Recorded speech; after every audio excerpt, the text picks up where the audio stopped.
Mesdames, Messieurs, bonne journée, bonne halakha, tikri alichot, el halachot. En l'olia kashbarchu, el arba'amot shel halakha. Kol hashoneh halachot bechol yom, mufta'alot shehu ben ha'olam haba. Cette semaine, nous avons la paracha de Shemini.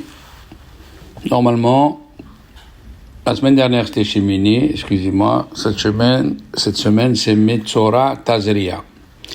Normalement, ils sont collés parce que les deux, ils parlent du même problème. Ils parlent de la lèpre. La lèpre sur le corps, la lèpre sur les habits, après la lèpre sur la maison. Mais au début de la paracha de Metzora, il parle de la femme qui accouche.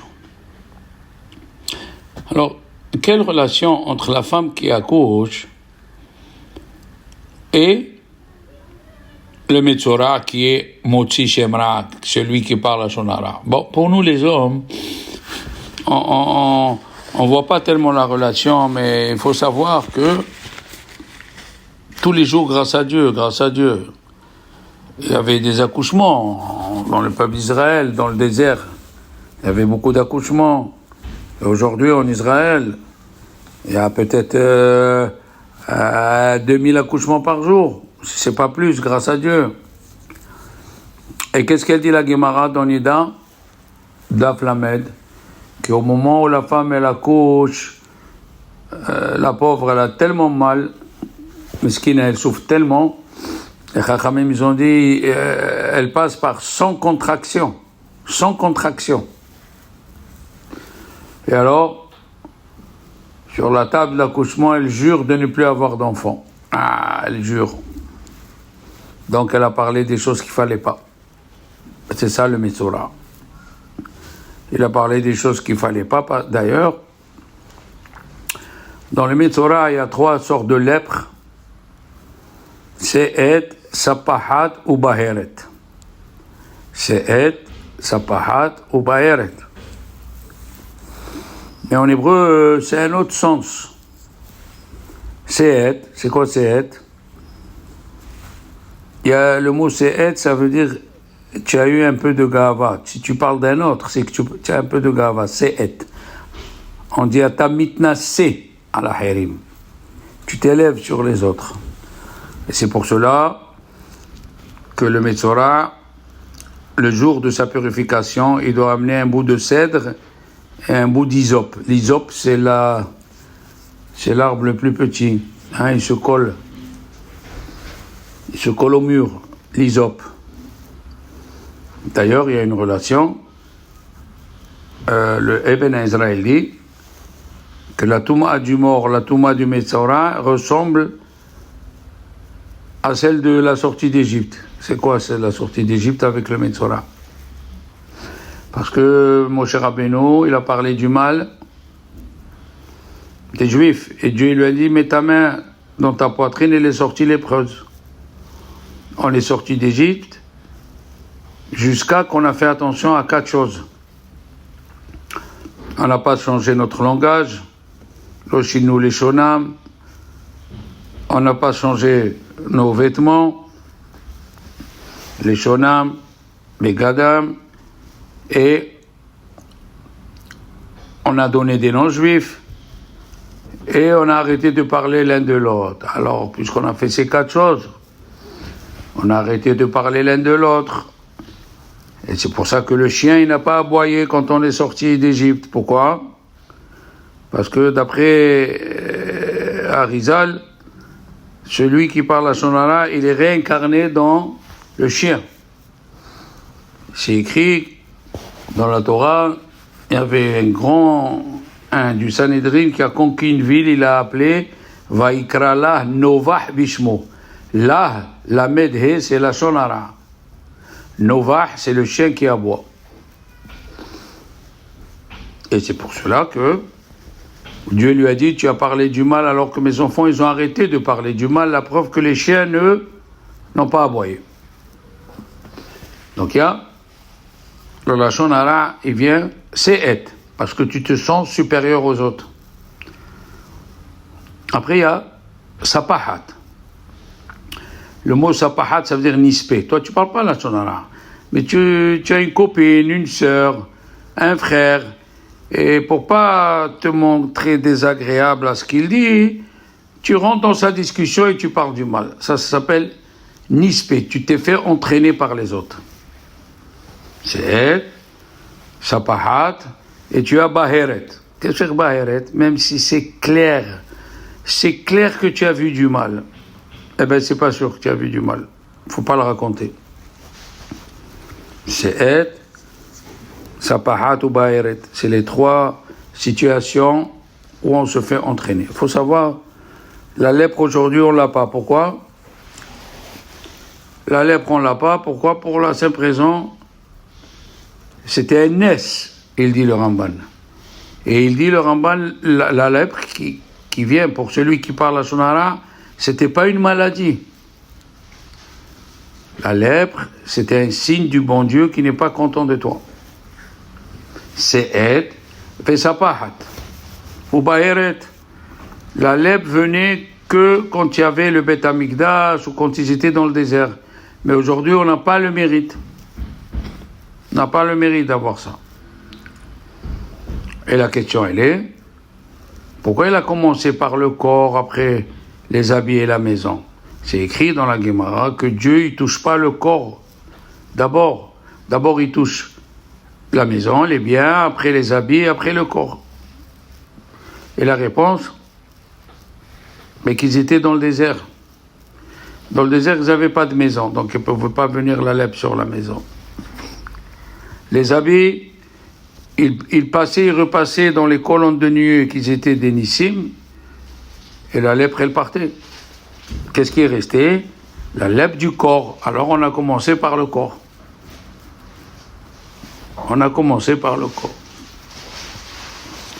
La lèpre, c'est un domaine extraordinaire parce que une fois, Rabbi Israël Salanter, il était assis, il donnait un cours et il y avait Chafetz Chaim.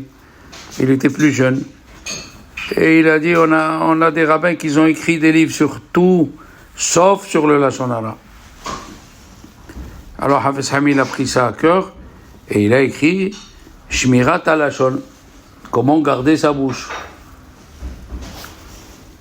Il y a des histoires et des histoires sur Shmirat HaLashon, comment garder sa bouche. Même si c'est clair pour toi. Il a dit, Chafetz Chaim, comment tu peux faire si quelqu'un de grand, il te parle à son hara de quelqu'un? Il faut répondre. Dans ta tête, il faut dire, je n'accepte rien de ce qu'il dit. Je n'accepte rien de ce qu'il dit. Il faut plusieurs cours. Pour expliquer l'importance du Lashon Hara. Le deuxième Beth Amikdash a été détruit parce qu'ils sont partis raconter le Lashon Hara. Qu'on n'a pas accepté le Korban. Oui. Quand il est tombé malade, Chafetz Chaim, fatigué, il a dit à son élève, fais rentrer ton doigt dans ma bouche. Alors il a eu peur, il a dit, qu'est-ce que c'est ça? Rentre ton doigt, il lui a dit, compte, combien j'ai de dents? Il a compté 32 dents. Il lui a dit, tu vois cette bouche, elle n'a jamais parlé la Lashon Hara. À 92 ans, il avait 32 dents à lui. Et en Israël, les rabbinim, ils ont écrit que tout celui qui a des problèmes, et il veut que les problèmes ils s'en vont, il doit prendre sur lui d'étudier 2 halachot sur la Lashon Hara. Parce qu'on peut transgresser, il dit Chafetz Chaim, 15 interdictions sur le Lashon Hara. Si c'est une veuve, tu as parlé d'une veuve, tu as parlé d'un orphelin, si c'est un Kohen, si c'est un Ben Torah, et tu ajoutes. Alors, le tour, c'est Rabbi Yaakov Baal HaTurim qui était en 1250. Il a fini sa vie en Espagne, oui. Le tour, il dit qu'il faut que toujours la paracha de Tzav, elle soit avant Pessah. Piktu ou Pishu. Il faut que ça soit la paracha de Tzav, toujours, oui, elle doit être avant Pessah. Pourquoi? C'est la première question. D'après le Beth Yosef, c'est pas obligé. Et après, il écrit dans la Rote Pessah, que les 3 matzot doivent avoir le poids des matzot qu'on a amenés à Korban Toda. Pourquoi? Pourquoi ils cherchent que les matzot, c'est-à-dire 850 grammes par matzah? C'est pas possible, ça. C'est vrai qu'il y a qui achètent des grandes matzot la veille de Pessah, comme ça quand il la coupe, il donne un peu à tout le monde. C'est vrai, il y a qui font ça. Voyons Korban Toda. Avant de parler de Korban Toda, pourquoi le mot, il y avait un grand rav qui s'appelle Rabbi Israël de Michou, de Michouch ou Michou, j'ai oublié le nom. Il a dit pourquoi on l'appelle Nissan. Le mois de Nissan et pas de Nissim. C'est le mois où on a eu des miracles. Il faut l'appeler Nissim. Pourquoi Nissan? Alors, il répond comme ça, extraordinaire. La Gemara nous dit que si tu vois l'âne de ton copain qui succombe, Rovetz tahat masao, il succombe sur son poids, Azov ta'azov emo, il faut aller l'aider. Si l'âne, il faut l'aider, bien sûr, à plus forte raison, les Juifs qu'il faut aider. Bon, tu as vu un âne, il faut aller l'aider. Et qu'est-ce qu'a dit la Gemara? Rovetz velo ravtsan. Il a succombé, mais c'est pas un âne qui succombe à chaque fois. Ravtsan, ça veut dire qu'il succombe à chaque fois. Il dit toute l'année, nous disons Hanun amarbe l'isloah. Hanun amarbe l'isloah. Et à Kippour, qu'est-ce qu'on dit? Kiata solhan ou mohalan. Ça veut dire, comme dans Ravtsan, ça veut dire à chaque fois, solhan ou mohalan, ça veut dire qu'à chaque fois, Dieu il pardonne. Tu peux faire un péché à 9h, demander pardon à 1h, à 9h01. Tu peux faire un péché à 9h02, à 9h03, et demander pardon. Dieu il pardonne à chaque fois. Eh bien, il a écrit le mot Nissan, ça vient du mot, au lieu de dire Nissin, Nissan. Ça veut dire qu'il continue à faire des miracles, il fera des miracles, continue à faire des miracles, il continue. Et c'est pour ça, on l'a déjà dit, que Mordechai et Esther, malgré que Haman il a fait le tirage au sort, le premier Nissan, pour que l'année d'après le 14 Nissan, ils tuent les Juifs, qu'est-ce qu'ils ont fait eux? Le soir de Pessah, ils ont jeûné. Parce que ça s'appelle Nissan. Dieu, il fait des miracles à chaque fois. C'est le mois où il faut demander, surtout le soir de Pessah. Ça, c'est la première chose. Alors, Korban Toda, c'est quelqu'un qui a eu un miracle. Il était malade, il s'est réveillé de la maladie. Il était en prison. Il a voyagé dans le désert. Il a voyagé dans la mer. Il faut qu'il amène Korban Toda. Et il dit à le Rav Abrabanel, c'est le seul Korban que Dieu a augmenté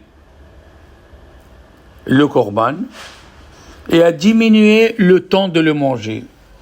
C'est le Korban où il y a le temps le minimum. Une nuit et un jour, c'est tout. Pourquoi? Il demande pourquoi. Et il a répondu comme ceci. Le Korban Toda, il fallait 40 pains.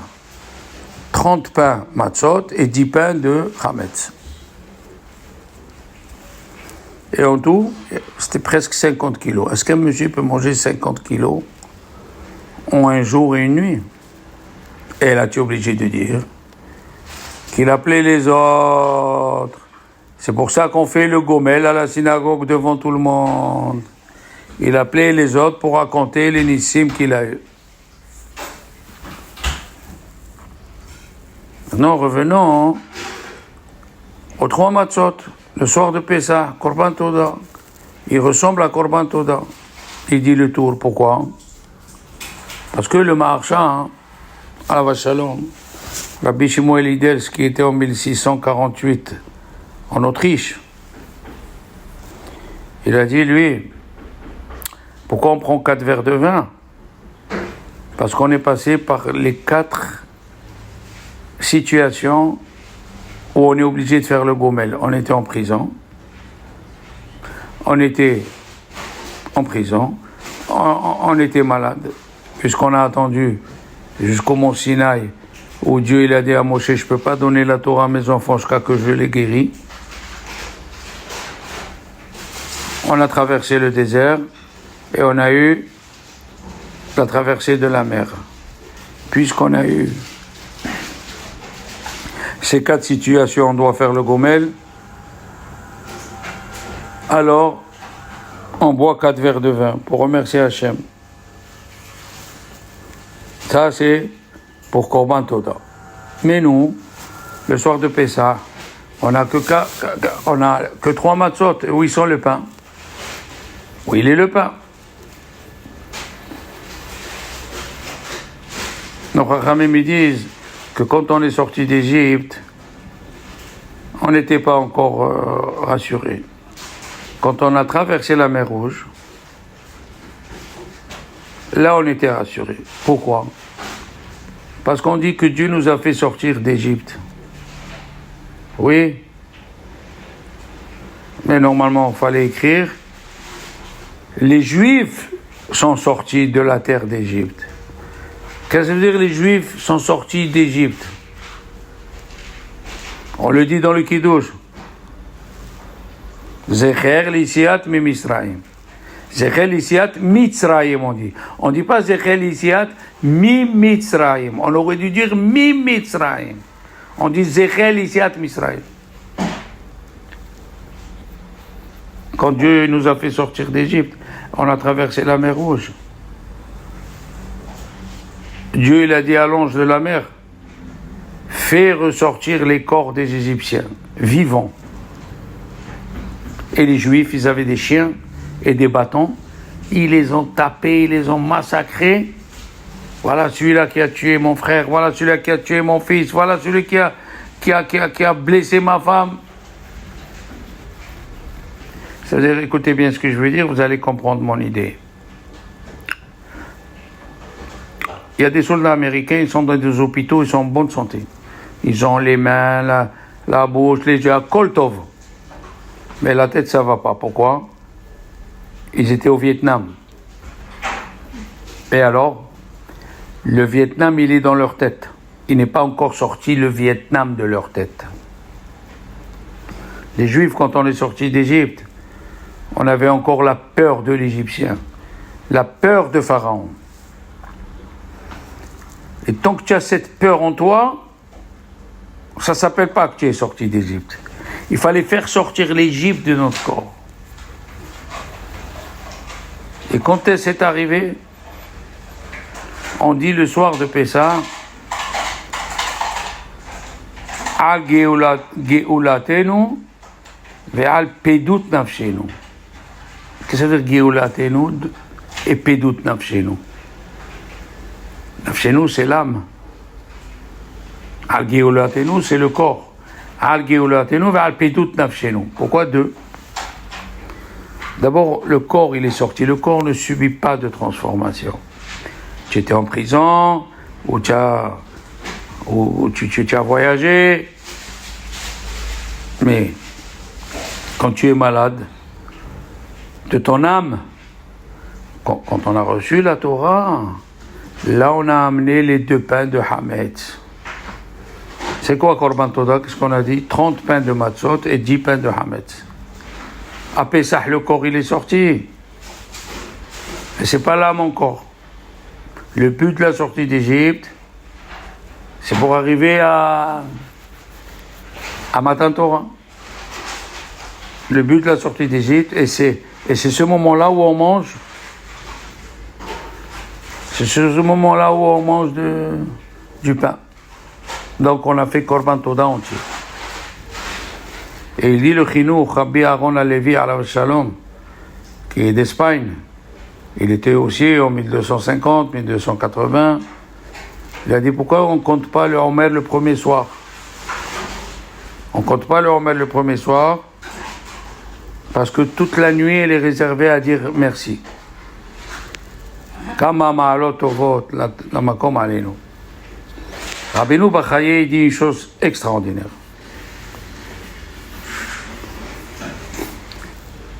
Nous allons voir il a dit une chose extraordinaire. Il a dit, Ephron, il a demandé 400 pièces pour l'enterrement de Sarah. 400 pièces. Et le mot Ephron, puisqu'il est écrit sans vav, la Guémataria c'est 400. Après Esav, il est venu attaquer Yaakov avec 400 militaires.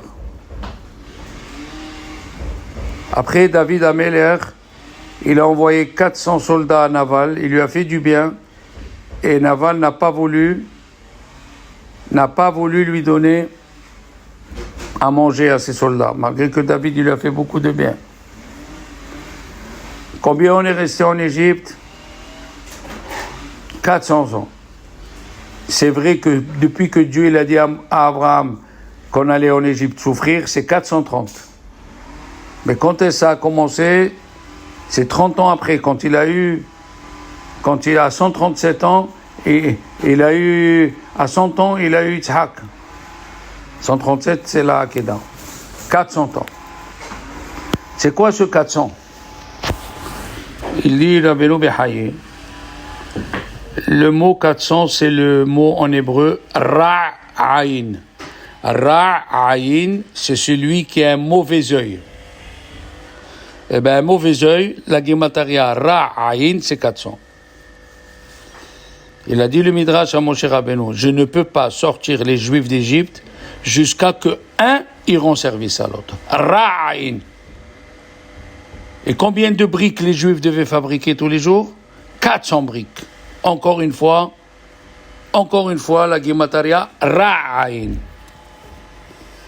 Et pourquoi celui qui a fauté, celui qui était esclave, on le poinçonne dans l'oreille Bamartseya, avec un poinçon. Pourquoi Bamartseya? Avec un clou, avec un couteau.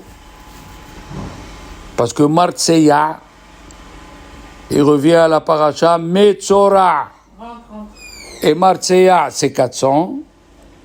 Et Metzora, c'est 400.